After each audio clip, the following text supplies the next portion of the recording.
జిల్లా చెన్నూరులో బీఆర్ఎస్ మాజీ ఎమ్మెల్యే బాల్కసుమన్ నిరసన చేపట్టారు. అంబేద్కర్ విగ్రహం దగ్గర నల్ల కండువాతో బైఠాయించి నిరసన వ్యక్తం చేశారు. మున్సిపల్ ఎన్నికల్లో మంత్రి వివేక్ వెంకటస్వామి ఎన్నికల కోడ్ ని ఉల్లంఘించారని ఆరోపించారు. ఓటర్లను ప్రలోభాలకి గురి చేశారని వ్యాఖ్యానించారు.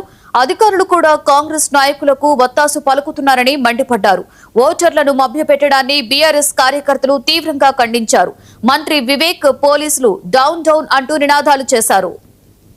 కాటన్పల్లి మున్సిపాలిటీ పరిధిలో మంత్రి వివేక్ గారు బైకుల మీద తిరుగుతూ వార్డుల్లో బూతుల దగ్గర ఓటర్లను ప్రలోభ పెట్టే ప్రయత్నం చేస్తూ ఉన్నారు.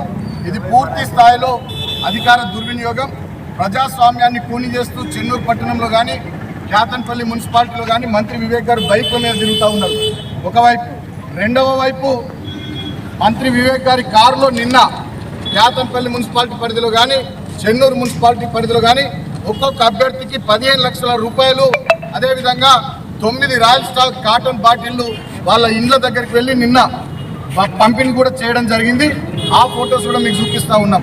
ఈ రోజు కూడా సెకండ్ వార్డు దగ్గర పెద్దింటి శ్రీనివాస్ అని చెప్పి కాంగ్రెస్ పార్టీ అభ్యర్థి బహిరంగంగా ఓటర్లకు డబ్బులు పంపుతున్నటువంటి వీడియోలు కూడా ఇవాళ బయటకు వచ్చినాయి. అంటే ఇక్కడ ఫేర్ ఎలక్షన్ జరగకుండా చాలా దుర్మార్గంగా ఇక్కడ ఎన్నికలు జరుగుతూ ఉన్నాయి. చెన్నూరు పట్టణంలో పోలీసులు కానీ అదేవిధంగా మీరు చూడండి, పెద్దింటి శ్రీనివాస్ అనేటటువంటి వ్యక్తి బహిరంగంగా ఓటర్లకు డబ్బులు పంచుతూ ఉన్నాడు. రెండవ వార్డు అభ్యర్థి కాంగ్రెస్ పార్టీకి సంబంధించినటువంటి అభ్యర్థి. అదేవిధంగా ఇవాళ చెన్నూరు పట్టణంలో కానీ కాటన్పల్లి మున్సిపాలిటీలో కానీ ఓటమి భయంతో కాంగ్రెస్ పార్టీ నాయకులు కార్యకర్తలు అడ్డగోలుగా పోలింగ్ బూత్ల దగ్గర విచ్చలవిడిగా డబ్బులు పంచుతూ ఉన్నారు. అదేవిధంగా మా నాయకులు, మా కార్యకర్తలు, మా అభ్యర్థులు, మా అభిమానులు పోలింగ్ బూత్ కు 100 మీటర్ల దూరంలో ఉంటే ఇక్కడ ఉండే ఏసీపీ చెన్నూరు, ఈ జైపూర్ ఏసీపీ కానీ చెన్నూరు సిఐ కానీ ఇక్కడ ఉండే ఎస్ఐలు పోలీసులు మా వాళ్ళని చెదరగొడుతున్నారు, దాడులు చేస్తూ ఉన్నారు, భయప్రాంతాలకు గురి చేస్తూ ఉన్నారు. కాటన్పల్లి మున్సిపాలిటీ పరిధిలో